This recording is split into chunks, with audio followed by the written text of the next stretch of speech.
যদি আপনারা না পারেন আমাকে দায়িত্ব দেন, আমাদেরকে বলেন যে ভাই বা ছোট ভাই, তোমাকে আমি 1 বছর সময় দিলাম, শিক্ষার বিষয়গুলো গোছায় দাও।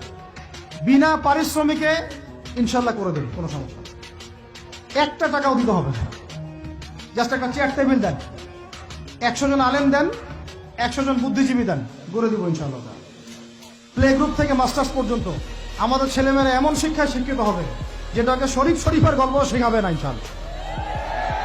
বরং আমার ছেলে পাইলটও হবে, বিমানও চালাবে, আমার ছেলে ইনশাল্লাহ হাফেজে করানো হবে, আমার মেয়ে ডক্টরও হবে ইনশাল্লাহ, আমার মেয়ে আয়েশা রাদিয়াল্লাহু আনহার মতো মুহাদ্দিসও হবে ইনশাল্লাহ।